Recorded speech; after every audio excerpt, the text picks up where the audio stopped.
Philip Sidney was born in 1554 and 1595 में इसका and होता है time. Was a courtier, soldier, statesman, and scholar.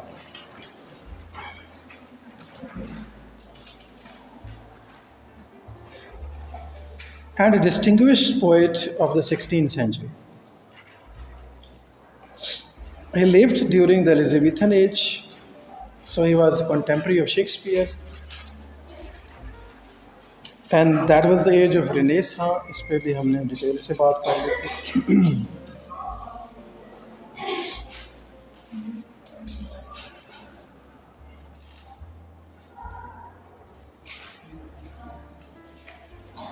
So he answered some of the attacks, some of the charges laid by Puritan. और प्योरिटन्स कौन है, एक line में कैसे डिफाइन करेंगे?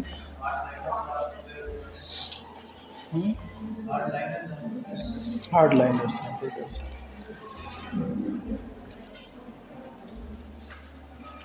और फिर हमने देखा कि उससे इस तरह की और भी कुछ बुक्स लिखी गई इस टाइम के अंदर, लेकिन जैसे विल्सन, एस्कम और एलियट वगैरह ने लिखा. But he is now called the first critic of English literature, because the real criticism began in England with Sir Philip Sidney. He highlighted two parts हैं, we हम देख रहे हैं. An Apology for Poetry was published in 1595 with different names: Defense of Poesy and Apology for Poetry.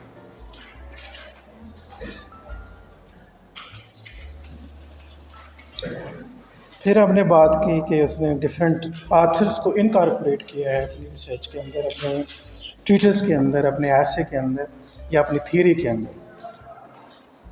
That was not totally original work, और criticism ऐसे ही होता है. यही इसका तरीका है. हमने देखा कि इसमें क्या पढ़ेंगे हम. गॉसन के व्यूज़ अभी हमने देखने हैं, वो चार, खासतौर पे चार्जेस क्या है और सिडनी ने क्या पॉलिसी दी.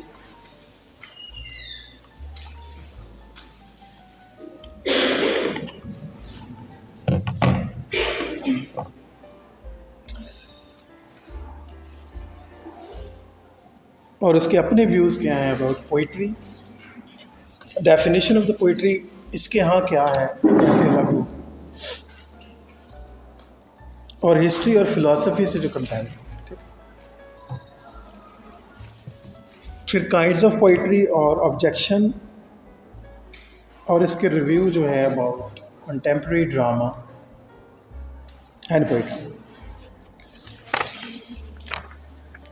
हिस्टोरिकल बैकग्राउंड जो है उसके बाद नेक्स्ट हमारा है हेडिंग है. यहाँ से हमने बाकायदा से पढ़ना था, यहीं से पढ़ना था.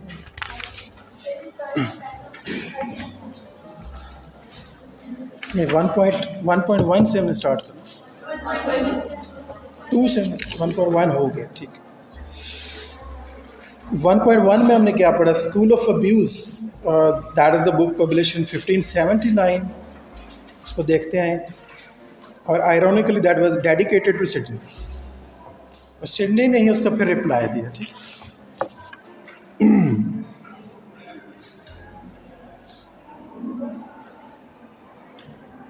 और आगे हमने फिर देखा कि गॉसन वाज अ प्यूरिटन, और उसने जो वर्ड यूज़ किए, pleasant, invective, poets are the whetstone of wit. ठीक है. और हमने एक और कॉम्प्लेक्स भी पढ़ा उसके ज़ात के हवाले से, मेलवोलियो कॉम्प्लेक्स. मेलवोलियो कौन था? ये एक करैक्टर है शेक्सपियर के प्ले से. कौन से प्ले से? 12th नाइट से. ठीक है. जो इल विशर है, ठीक है, जो दूसरों को नुकसान पहुंचाने की कोशिशें और साजिशें करता रहता है. तो हमने कहा कि इसमें भी मेलवोलियो कॉम्प्लेक्स है, कि ये भी सिर्फ नुकसान पहुंचाने के लिए इसने लिखा है और कोई पर्पज़ नहीं था इसका, या कोई फेम लेना चाह रहा था. He was the kind of person who seek a praise by dispraising others. तो यहाँ हम इसको सम अप कर सकते हैं उसकी इंटेंशन। तो सीक प्रेज बाय डिसप्रेजिंग। सो उसके बाद हमने देखा कि सिडनी के अपना जो स्टेटमेंट है about the defence, why he was provoke to write it. जैसे हमने कहा ना, डेडिकेट उसी को ही किया गया, उसी को टारगेट किया गया कि ये लो तुम्हारे नाम है, मैं तुम्हारे नाम करता हूँ ये सारा काम। So he says the it is a defence of the poor poetry, दरमियान में एक लाइन हमारे पास है, which from almost the highest estimation of learning is fallen to the laughing stock of children। यहाँ थोड़ा सा इसने एडमिट भी किया कि आजकल के पोइट्री का लेवल एक लाफिंग स्टॉक बन गया है। जो हाईएस्ट एक होता था, एक स्किल और एक क्राफ्ट होता था। So I have need to bring some more available proofs since the former is by no man barred of his deserved credit. उसके बाद हमें क्या देखते हैं, एस्थेटिक, सिडनीज एस्थेटिक प्रिंसिपल हमने डिस्कस किया है। डिफरेंट सवालों में भी हम इसको देख सकते हैं। होरेशियन प्रिंसिपल क्या था जो इसने अपनी पोइट्री के अंदर लेके आया, that is the aim of जो पोइट्री है वो क्या है, to teach and delight. This is Horatian principle. Aesthetic principle ये है, पर्पस क्या है आर्ट का या पोइट्री का। But he strongly emphasizes the ability of poetry to move men towards perfection. This is addition of Philip Sidney. To teach and delight and to move men towards perfection. यहाँ moral एक dimension add किया है, किसने? Sidney। So he also created a new Platonic ideal world for the poets. He advocates this ability of the poet to move men to more virtuous actions। यानी यहाँ पे defence किया कि this is poetry is not only है, ऊपर देखें, poets are the whetstone of wit, कि बस ये नहीं है कि ये सिर्फ वेट करती है, एक वेट स्टोन की तरफ काम करती है ताकि आप शार्प हो जाए आपका माइंड और ताकि आप आर्गू अच्छा कर सकें लोगों के साथ। या लोग शायरी सीखते हैं ताकि हम अपनी बातों में शेर लेके आएंगे तो हमारी जो स्पीच या सरमन है, आपने मौलवियों को देखा होगा वो सरमन देते हैं तो इकबाल के कोट्स लेके आते हैं to emphasise their sermon, effective करने के लिए रेटरिक में यूज़ करते हैं। जैसे इल्ज़ाम लगाया गौसन ने, बस इसका यूज़ एक रेटरिक मतलब स्पीच करना, बात करना, लोगों को परसू करने के लिए, परसुएड करने के लिए। तो इसने कहा नहीं, this is it has a different purpose to move man towards perfection, ठीक, टू मोर वर्चुअस एक्शंस। इसके अंदर इनहेरेंट एक मॉरल डायमेंशन है। This essence of Sidney's theory places poetry on the same pedestal which was formerly ascribe to scriptures. ठीक है, क्योंकि scriptures में आमतौर पर ये होता था कि लोगों को जो सेक्रेड स्क्रिप्चर्स की बात हो रही, द होली टेक्स्ट जैसे बाइबल थी, कि वो इंसानों की रहनुमाई करती हैं कि कैसे अच्छी ज़िंदगी गुजारी जाए। तो इसने भी लेवल जो है वो कर दिया पोइट्री का कि आपकी रहनुमाई के लिए है, अंडरस्टैंडिंग जो है ना वो आप देखते हैं। और मॉडर्न डे में हम देखते हैं कि नावल वो प्लेस ले चुका है आजकल जो है, द हाईएस्ट फॉर्म जो है इस वक्त मेरी नज़र में, बल्कि लेटेस्ट सारे भी थिंकर्स की नज़र में, that is novel. Because it gives you the understanding of the social fabric, जिसके बगैर आप बिल्कुल कुछ भी नहीं है। अगर वो समझते नहीं हैं, अगर आपको मुआशरे की समझ नहीं है तो फिर और वो समझ आपको कौन दे रहा है प्रेजेंट टाइम में, जो सही एड्रेस करता है आपके माइंड के साथ, वो है नावल। इसलिए ये डोमिनेट जोन रहा है इस वक्त। आप देखें नावलिस्ट आते हैं बड़े बड़े, ये टाइम नावल का टाइम है। The full title of the Gaussian work is school of abuse, हमने देखा था, अगले पेज पे आ जाए। और बड़ा टाइटल इसका बड़ा लंबा सा है, pleasant invective against poets, pipers, players, jesters, सबके खिलाफ उसने लॉन्च किया अपना अटैक। सिर्फ पोइट से उसने कहा ऐसा ना हो कि ये समझ लें कि मैं सिर्फ पोइट्स की बात करूँ। तो हमें यहाँ से पता चलता है कि प्योरिटन्स were against all type of entertainment, all type of entertainment. बल्कि वो बहुत ज़्यादा हंसने को भी बुरा समझते थे कि लाफ्टर जो है, laughter is always stimulated by Satan. ये हमेशा शैतान ही आपसे कह कर लगवाता। That was the thought of प्योरिटन्स।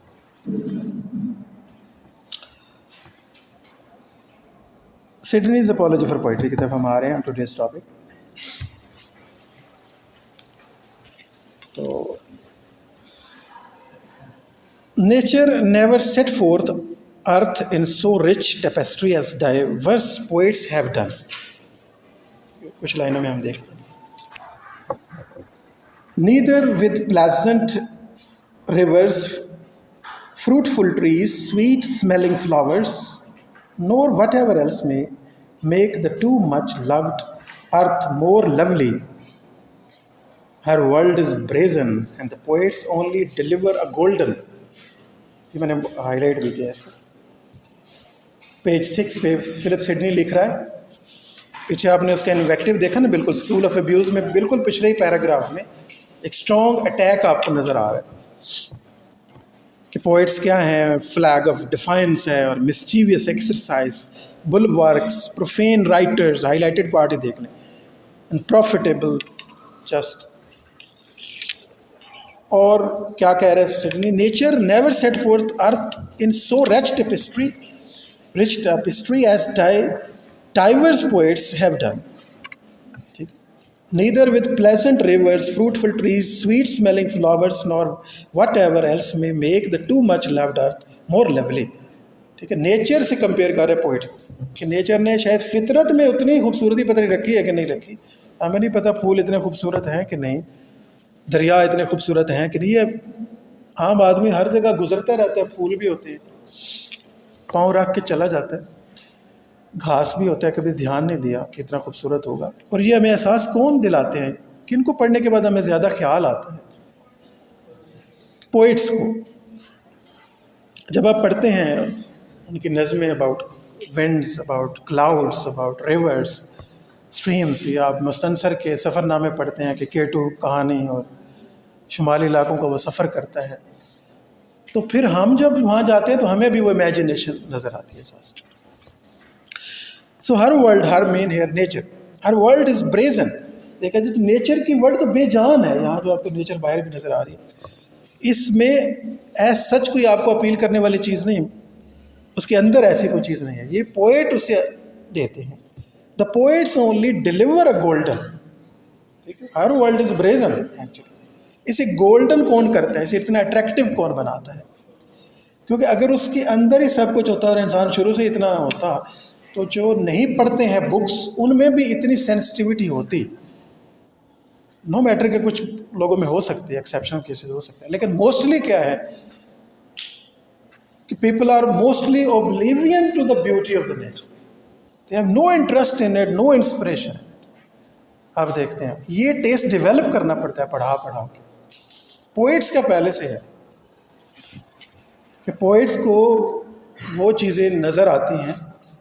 जब मैंने एक दफ़ा मुस्तनसर का एक इंटरव्यू सुना, तो मेज़बान उससे कहता है कि आपके सफ़रनामे पढ़ते हैं तो हर जगह हमें खूबसूरत चीज़ें मिलती हैं और हर मोड़ पे आपको कोई लड़की भी मिल जाती है खैर से, और बहुत ही हसीन होती है वो हमेशा से। हम निकलते हैं, यूरोप भी जाते हैं, हर तरफ जाते हैं, कोई वाक़या नहीं होता हमारे साथ।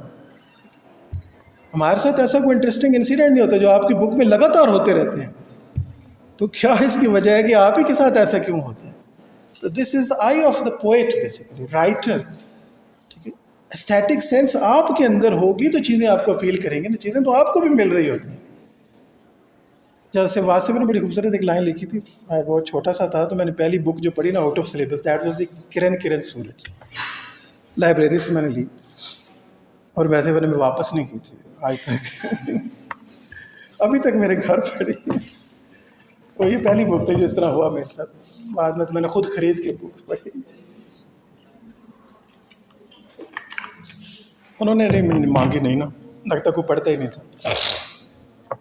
बहरहाल किरण किरण सूरज में जो बात लिखी हुई थी खूबसूरत, अभी मैं वासिक साहब के सारे ख्यालात से एग्री नहीं करता, इट डजंट मैट्रिक की बात है, मुझे अच्छी लगी किताब, छोटी छोटी बातें थी। तो उसमें लिखा हुआ था कि हर तरफ आप देखते हैं कि वाक़यात हों जो हमें इंस्पायर करें, ऐसा करें, लिखते हैं कि हो रहे हैं, आप देखते ही नहीं ना। गाय जो है वो घास खा के दूध दे रही है, तो ये मिरेकल नहीं हो रहा, तो क्या हो रहा है आपके इर्द गिर्द? एक अमेजिंग चीज़ है ना, सोचने वाले के लिए अमेजिंग है। नहीं सोचेंगे तो ना बारिश बरसेगी तो इंस्पायर होंगे, ना फूल निकलेंगे तो इंस्पायर होंगे, अब बादल होंगे तो इंस्पायर होंगे। इंस्पिरेशन आपके अंदर है, चीज़ें तो हैं आपके पास, हो रही हैं। This is the same reply कि आपकी एस्थेटिक सेंस इतनी डेवलप है। देखो आँख नहीं है तो नज़र कैसे आएगा? एस्थेटिक सेंस नहीं है तो ब्यूटी कैसे दिखेगी आपको? वो तो नज़र ही नहीं आएगी, होकर भी नहीं होगी, क्योंकि आप अंधे होंगे। सो क्या है अर्थ के बारे में? क्या, her world is braze, the poets only deliver a golden. ये पोइट हैं जो उसे गोल्डन बना देते हैं, डिलीवर करते हैं गोल्डन, और आपके एस्थेटिक सेंस को बेहतर करते हैं। आप इसको पढ़ने के बाद आपकी लाइफ डिफरेंट हो जाती है, या हम अप्रिशिएट कर सकते हैं। फिर हमें पोइट्री सिखाती है क्या, how to appreciate the beauty of the nature and of the human being. Sidney in his apology states the poetry alone transcends nature. अब उसी की और डेफिनेशन की तरफ हम आ रहे हैं। ट्रांसेंड करती है नेचर को, जो बिल्कुल एक लाइफलेस एक एक्सपीरियंस हो सकता है आम आदमी के लिए, होता भी है। Though he was provoked by the question कि ये लिखो। We have already notice that in his own writings quoted above, Sidney's apology is more than a work of criticism।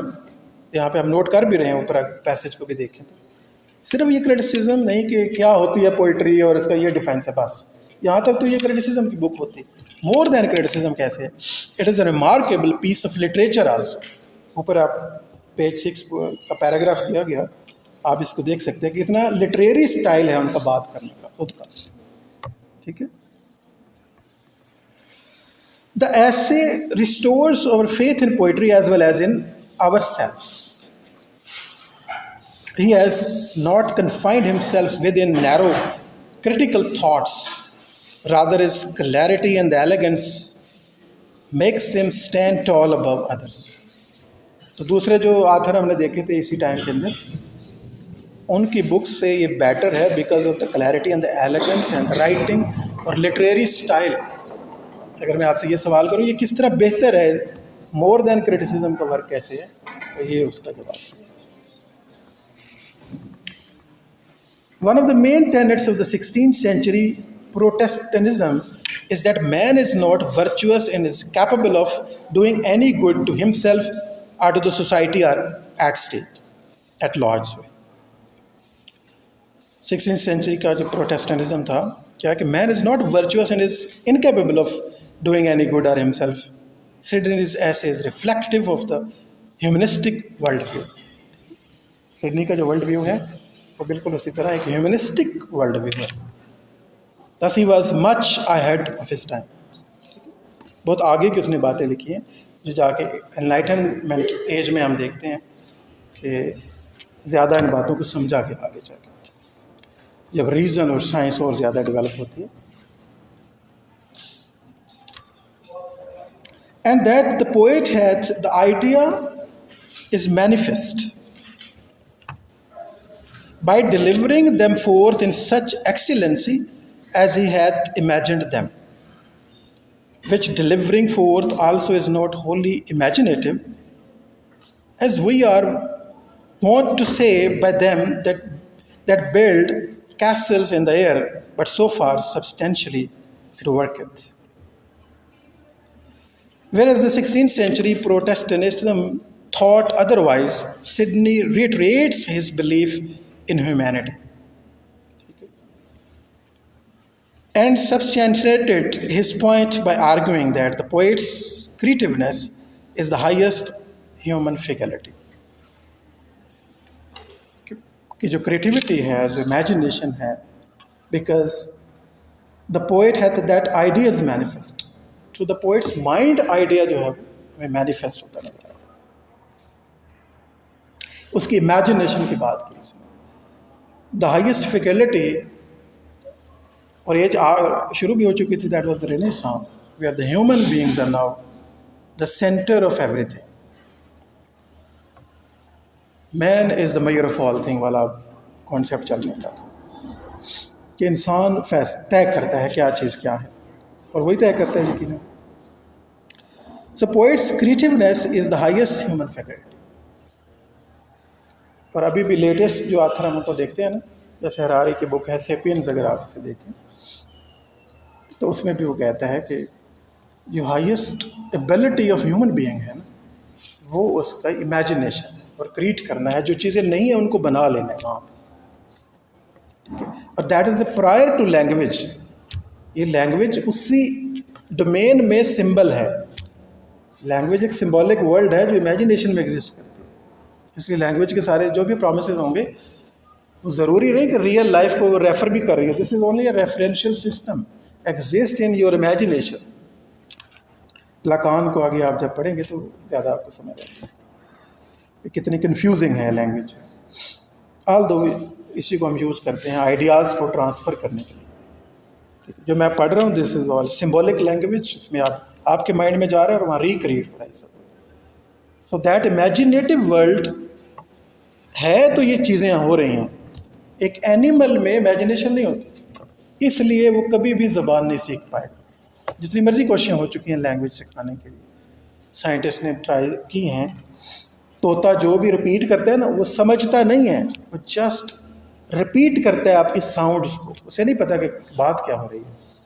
ठीक है, ये जितने भी एनिमल या बर्ड्स हैं, they can't speak, can't use language until they develop the imagination. वो mutation आ सकती है, अभी भी किसी एनिमल में हो सकता है म्यूटेशन आ जाए। सेपियन भी तो म्यूटेट करके ही बना है ना। होमोज नहीं सोच सकते थे, सेपियन सोच सकते थे, इमेजिन कर सकते थे, इसलिए सेपियन डोमिनेट कर गया। मैं भी इसी आइडिया को आगे बढ़ाता है नीचे। वो कहता है कि अगर एक दफ़ा म्यूटेशन हुई थी तो होमो सेपियन बन गए और होमो से एनिमल लेवल पे चले गए, तो एक अगली म्यूटेशन भी वो कहता होगी, ये रुकने वाली तो नहीं है। जब सुपरमैन पैदा हो जाएगा, जिसकी इमेजिनेशन की तरह की कोई और स्पेशल पावर होगी उसके पास, जिस तरह आपने इमेजिनेशन से मार्स तक आप पहुंच गए, चांद पर पहुंच गए, तो वो सुपर इमेजिनेशन होगी उसके पास। उसके आगे ये सेपियन एनिमल बन जाएंगे, इनका लेवल एनिमल का होगा उनके सामने। सुपरमैन की थ्योरी यूबरमेंश भी जिसे कहते हैं। होमोडेसिस, ये तो हरारी की थ्योरी।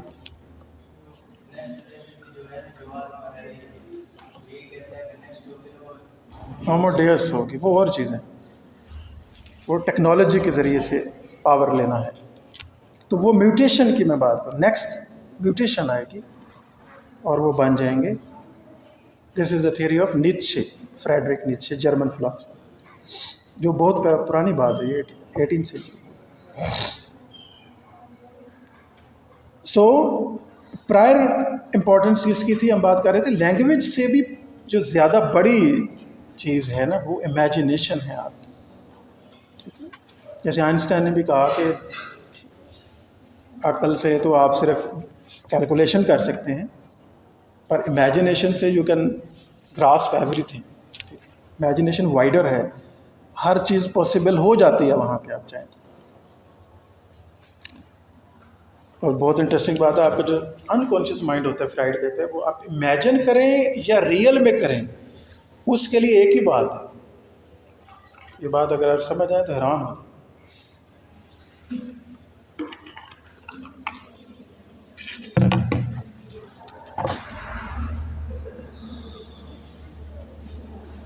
ओके, तो what is the highest poet, जो पोइट्स की क्रिएटिविटी है, ये उसकी तरफ ही बात कर। इमेजिनेशन में आप क्रिएटिविटी करेंगे, तो क्रिएटिव पावर है इंसान के पास, this is highest faculty, human faculty. This purifying of wit, this enriching of memory. अब देखो कैसे प्रेज कर, this purifying of wit, This enriching of memory, enabling of the judgment, and enlarging of the conceits, which commonly we call learning. ठीक है, आमतौर पे हम इसे क्या कहते हैं? लर्निंग। जब हमारी विट, हमारी मेमोरी, जजमेंट और कंपैरिजन क्वालिटी जो है लार्ज होती है, तो क्या करते हैं? Commonly known as learning. Under what name so ever it comes forth, or to what immediate end soever it be directed, the final end is to lead and draw us to as high a perfection as our degenerate souls, made worse by their clay lodgings, can be capable of. These are again quotes कि क्या करते हैं हमारे साथ, ये human imagination, creativity की हम बात कर रहे हैं। It purifies our wit, it enrich our memory, enable our judgement and enlarge our conceits, जिसको हम ओवर कहते हैं कि ऑल ओवर हमें ये सिखाती है, लर्निंग होती है और हाई परफेक्शन की तरफ लेके जाती है, एक बेहतरीन इंसान बनने में हमारी मदद करती है। ये पोइट्री के बारे में उसके नज़रियात, अभी हमने देखा ना about his thoughts about poetry, ये सवाल का जवाब में आप ये सारी चीज़ें कर सकते हैं। Sidney's view of the antiquity and universality of the poetry, अभी भी पोइट्री ही हमारा टॉपिक होगा इसमें भी। When the right virtuous Edward Wotton and I were at the Emperor's court together, वाक़या मेंशन कर रहा है, अगेन कोट है कि एडवर्ड वॉटन जो वर्चुअस एडवर्ड वॉटन जो एक शरीफ आदमी है, नेक इंसान है, and I were at the Emperor's court together, we gave ourselves to learn horsemanship of John Pietro Pugliano. ठीक है, कि एक बुक हमने पढ़ी अबाउट हॉर्समैनशिप।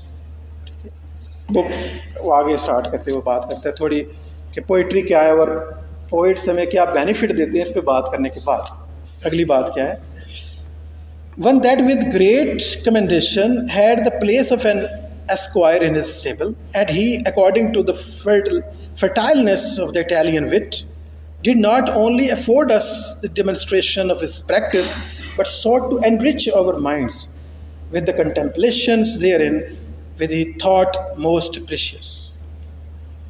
तो अपना वो एक्सपीरियंस शेयर करता है अबाउट हॉर्समैनशिप ऑफ जॉन पैग्लियानी की जो बुक है अबाउट हॉर्समैनशिप, कि किस तरह हमें उसमें ना सिर्फ हॉर्समैनशिप सीखने का मौका मिलता है बल्कि वो हमारे माइंड को भी एनरिच करता है और सोच देता है कुछ ना कुछ।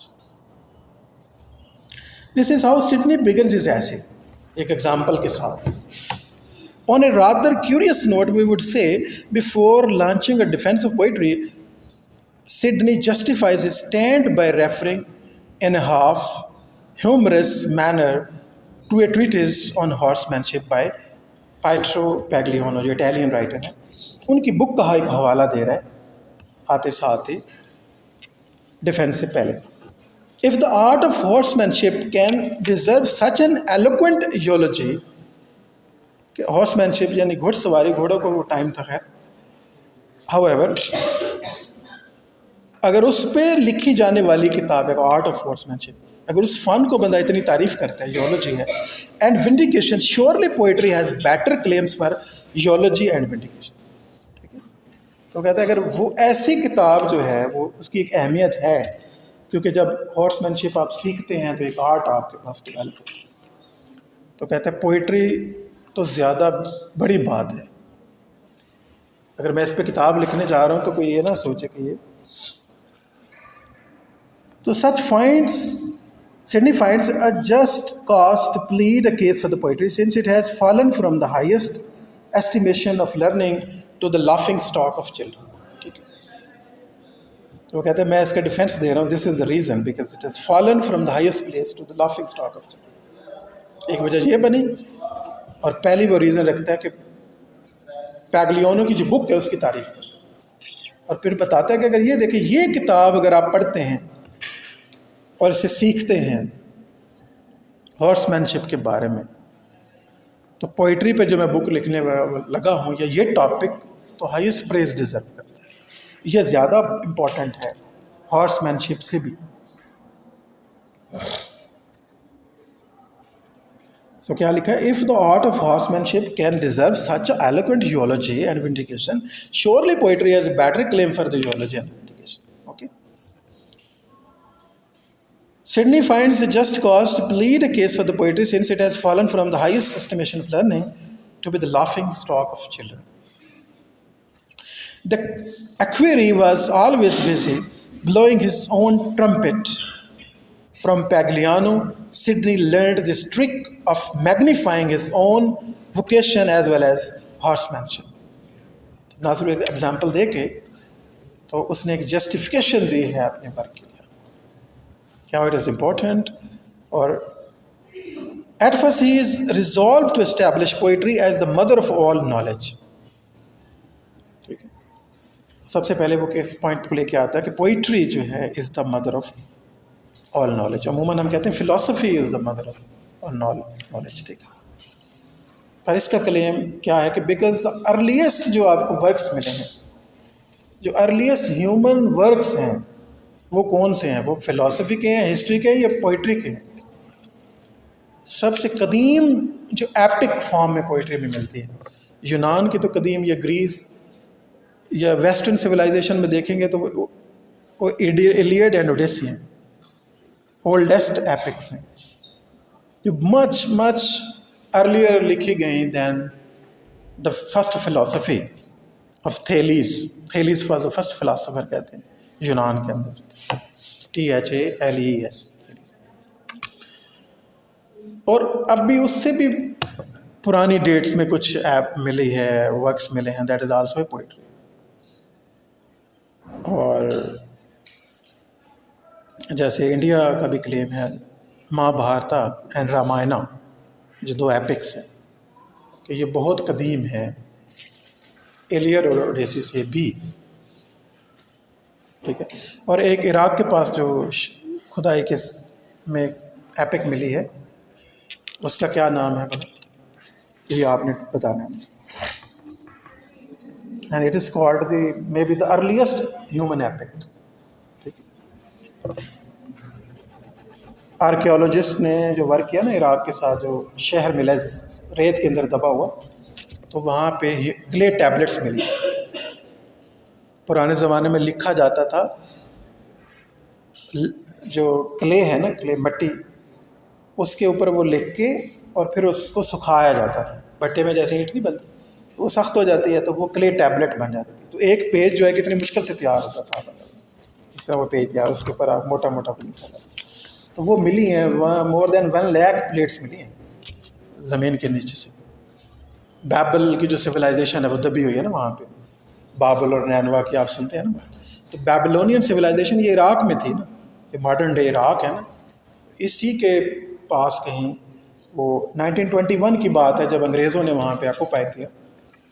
तो आर्कियोलॉजी में आपको पता है ब्रिटिश और ये इंग्लिश लोग ही आगे थे उस वक़्त। इवन हमारा मोहनजोदड़ो और हड़प्पा जो है, ये उन्होंने ही डिस्कवर करके आपको दिया कि ये यहाँ पे है। वो रेलवे लाइन बिछा रहे थे तो पता चला कि पूरा शहर है ज़मीन के नीचे, रेलवे जो है ट्रैक है। बाद में वो ईंटें वगैरह निकली न ज़मीन से मोहनजोदड़ो और हड़प्पा की, और बड़ी मुश्किल से लोगों को रोका गया कि कुछ अरसे के बाद पता चला कि जो नीचे शहर के अंदर सामान था ना, वो इर्द गिर्द के जो देहात के लोग थे ना, वो चोरी करके ले जाते थे। ईंटें कहते थे लगाते हैं अपने बच्चे, दे हैव नो सेंस कि ये हमारा पास। अभी तो खैर उसको कुछ ना कुछ महफूज कर लेगा, काफ़ी चीज़ें चोरी हो गई हैं और हमने डिस्कवरी में भी इंटरेस्ट नहीं लिया। अभी भी जो मोहनजोदड़ो और हड़प्पा में टैबलेट मिली है, वहाँ जो लिखा हुआ है वो डोंट नो अबाउट इट, दुनिया भी नहीं जानती कि क्या लिखा हुआ है। और उसके लिए हमारी यूनिवर्सिटियों में भी कोई काम नहीं हो रहा, बिकॉज हमें कोई शौक़ ही नहीं है जानने का। इराक़ में भी जो खुदाई हुई वो भी ब्रिटिश आर्कियोलॉजिस्ट हैं जिन्होंने की, और वो एक पूरा सिटी मिल गया रेत के अंदर से जो दब गया था नीचे, शायद वो बैबल की सिविलाइजेशन। और जो क्ले टैबलेट मिली है वहाँ एक उसको डिकोड किया जा रहा है, डिसाइफरिंग चल रही है इस वक्त। लैंग्वेज के जो एक्सपर्ट होते हैं, जो आर्कियोलॉजी में स्पेशलाइजेशन करते हैं, जो डेड लैंग्वेजेस जो ख़त्म हो गई, मर गई, उन पर जो काम करते हैं, तो उनके जो स्पेशलिस्ट लिंग्विस्ट हैं वो उन्होंने एक एपिक वहाँ से निकाली है, एक कुछ को ट्रांसलेट किया तो एक पोएम मिली है। वो क्या है उसका नाम, ये आपका जवाब है, उसको सर्च करें। And that poem is considered the human earliest poems, oldest अब नई रिकॉर्ड आ गया, ये सबसे पहली एपिक है शायद। और उसकी स्टोरी भी पढ़नी है आपको थोड़ी सी, दुनिया की कदीम तरीन पोएम है, आपको कुछ तो पता होना चाहिए।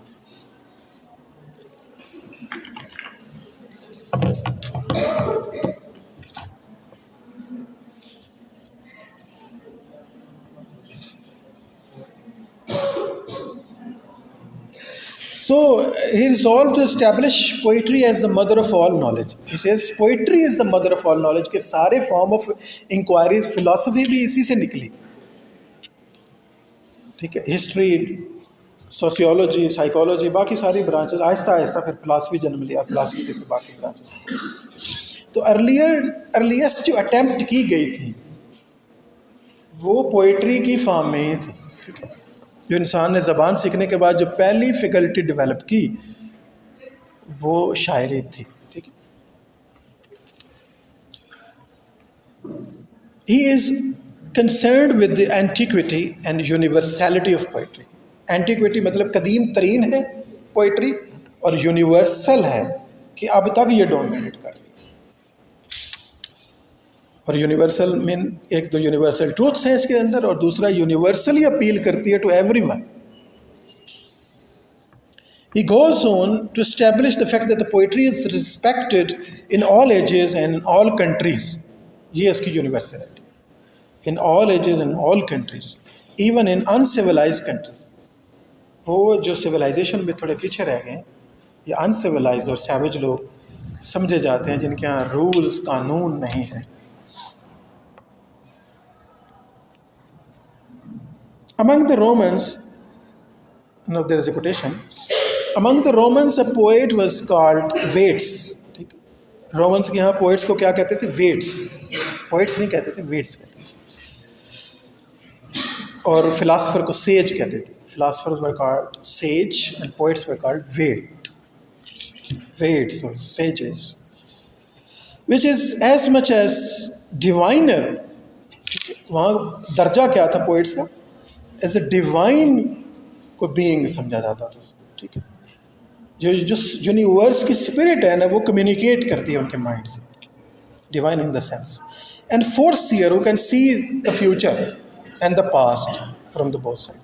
और प्रॉफिट, ठीक है, जो प्रोफेसी करते हैं, यहाँ प्रॉफिट मीन्स होता है जो पेशन गोई करते थे कि ये हो सकता है, because they see the future, they are the shear.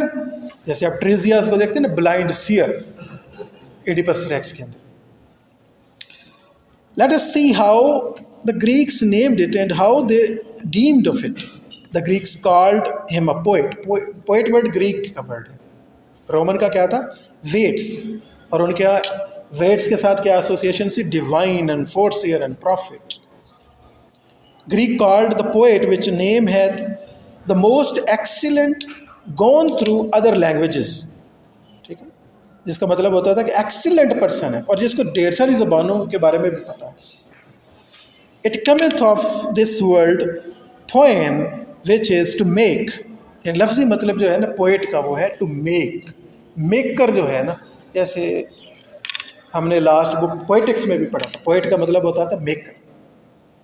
और ड्रामा बनाने वाले को भी पोएट कहते थे, एपिक लिखने वाले को भी पोएट कहते थे, ये सारे पोएट ही कहलाते थे। इवन पेंटर भी पोएट होता था, म्यूजिशियन भी पोएट होता था, सब के लिए एक ही वर्ड था उस वक्त, पोएट। ये आगे चल के वोकेबलरी डेवलप हुई तो हमने सब के लिए अलग नाम रख दिए, उस वक्त वोकेबलरी कम थी।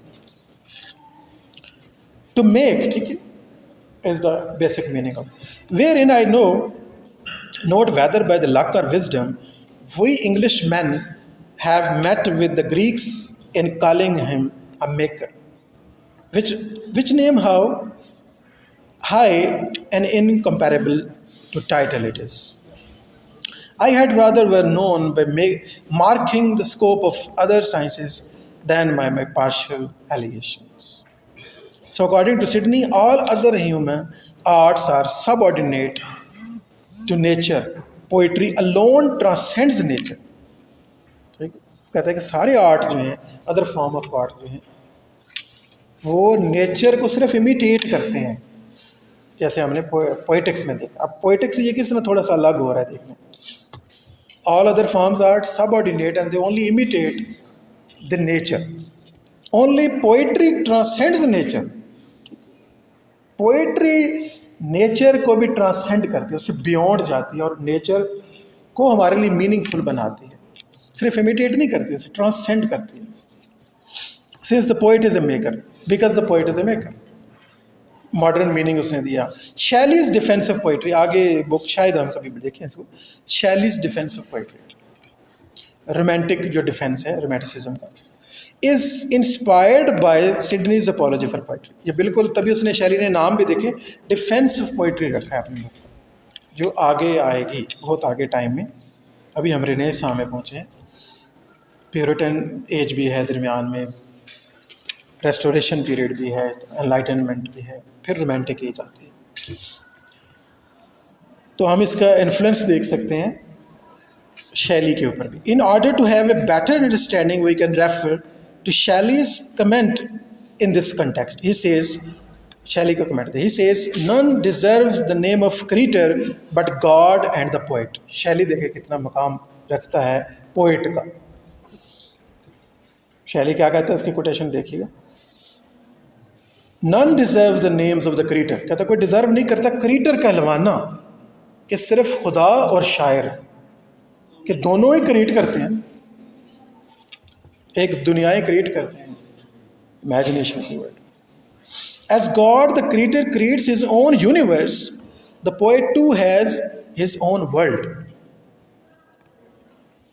सो to attack poetry is to attack the roots of culture. इसका मतलब है पोइट्री पे जो अटैक करते हैं, अब गौसल को रिप्लाई जा रहा है आर्गूमेंट रखने के बाद, यानी पोइट्री पे आप अटैक कर रहे हैं men. So you attack on the roots of the culture basically, and to attack poetry is to attack the universality of the poetry itself. तो फिर आप डिनाई कर रहे हैं कि पोइट्री के अंदर जो यूनिवर्सल मैसेज है, ये तो एंटीक्विटी का आर्ट है, ये तो अर्लीस्ट फॉर्म ऑफ नॉलेज है, it is the mother of all knowledge forms. This is the argument of Philip Sidney, remember, and he equates the poet with the creator of the universe, यानी God के साथ उसने equate किया है poetry. सो poetry पे attack का मतलब है आप सारे इन फंडामेंटल वैल्यूज पे अटैक कर रहे हैं। इसका मतलब आपको सेंस नहीं है। और बेशक कि कुछ पोइट बुरे हो सकते हैं, पोइट्री तो बुरी नहीं है ना। This is an highest art form. तो यहाँ पे थोड़ी ब्रेक कर लेते हैं।